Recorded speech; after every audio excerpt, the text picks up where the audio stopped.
life any more cruel than it actually is. However, some of us are indeed trapped. Witness the predicament of a young governess who works and cares for a well-to-do family. Julia! Trapped, indeed. Julia! Mila? Look at me, child. Pick your head. I wish to see your eyes when I speak to you. Oui, madame. And how are the children coming on with their French lessons? They are very bright children, madame. Eyes up. They're bright, you say? Well, what? And mathematics? They're doing well in mathematics, I assume. Oui, madame. Especially Vanya. Ah, certainly I not. I excelled in mathematics. He gets that from his mother, wouldn't you say? Oui, madame. Head up. Don't be afraid to look people in the eyes, my dear. If you think of yourself as inferior, that's exactly how people will treat you. Oui, madame. Quiet girl, aren't you? Well then, let's settle our accounts. I imagine you must need money, although you've never asked me for it yourself. Let's see. We agreed on 30 rubles a month, did we not? 40, madame.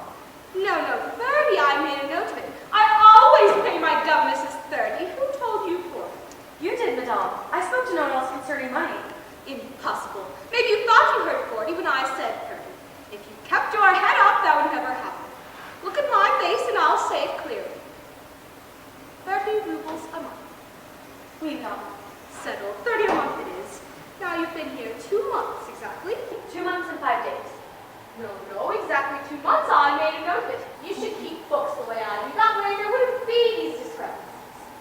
So we have 2 months at 30 rubles a month. That leaves us with 60 rubles, correct?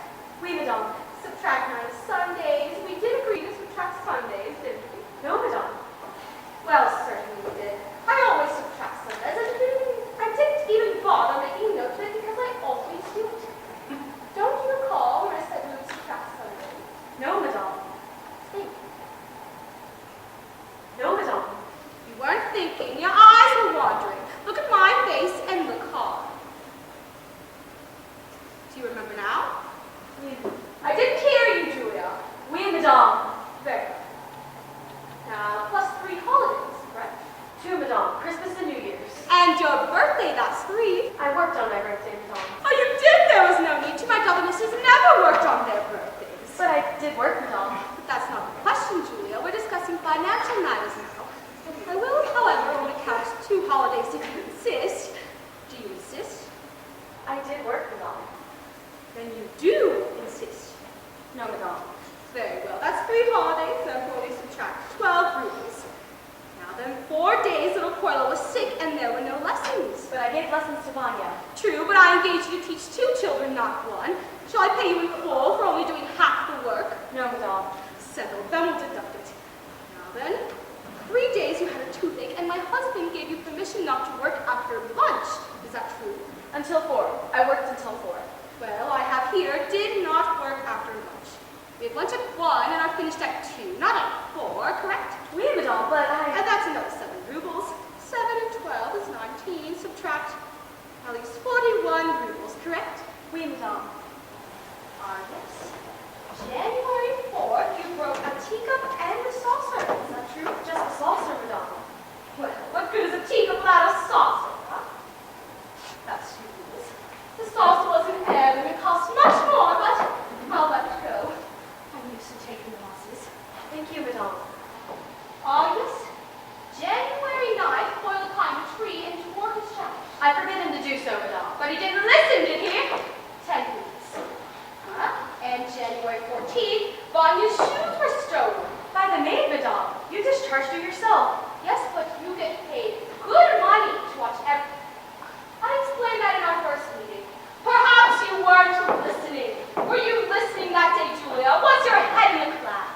Oui, madame. Yes, your head was in the clouds. No, madame, I was listening. Good girl. That's another 5 rubles off.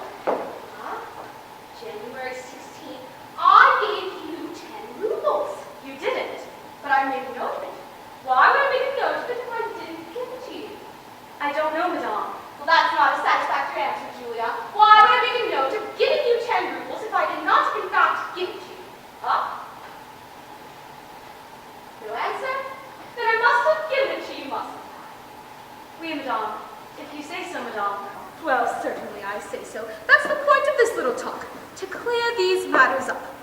All right, so we take 27 from 41. That leaves 14, correct?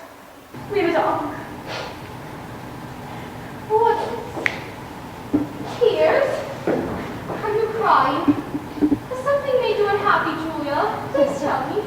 It pains me to see you like this. I'm so sensitive to tears. What is it?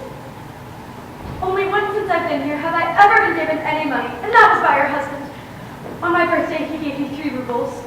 Really? There's no note of it in my book. I'll put it down now. Really? Thank you for telling me. Sometimes I'm a little lax with my accounts. Always shortchanging myself. So, you take 3 more from 14, that leaves 11. Do you wish to check my figures? There's no need, madame. Well then, very well. Here's your salary for 2 months, dear. 11 rupees. Count it. It is not necessary, madame. Come, let's keep the record straight.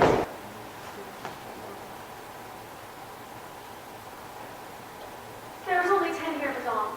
Are you sure? Possibly you dropped one. Look on the floor, see if there's a coin. I didn't drop any, madame. I'm quite sure. Well, it's not here on my desk, and I know I gave you 11 rubles. Look on the floor. It's okay, madame. 10 rubles will be fine for now. Well, keep the 10 for now, and if we don't find it on the floor later, we'll discuss it again next month. Oui, madame. Thank you, madame. You're very kind. Julia! Come back here. Why did you play? For the money, madame. For the money? But don't you realize what I've done? I've cheated you. Robbed you. I had no such notes in my book. I made up whatever came to my mind. Instead of the 80 rubles which I owe you, I gave you only 10. I've actually stolen from you, but still you thank me. Why? And all of the other places that I worked, they didn't pay me anything at all. Well, they cheated you worse than I did. I was just playing a cruel joke on you. A small lesson just to teach you. You're much too trusting, and in this world, that's very dangerous. I'm going to give you the entire 80 rubles. It's all ready for you. It's in this envelope. Here, take it.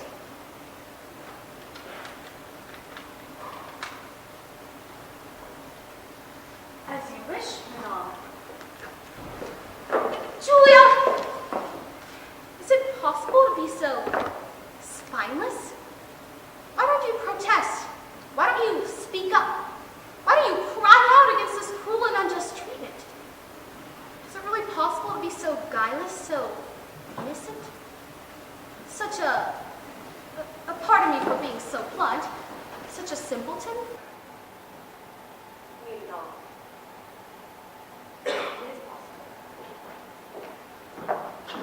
Wait.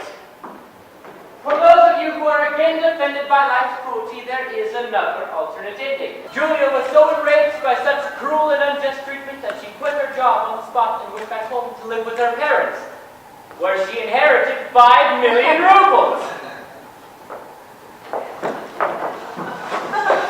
It is my intention to someday write a book composed of 37 short stories, all with that same ending. I do love it so.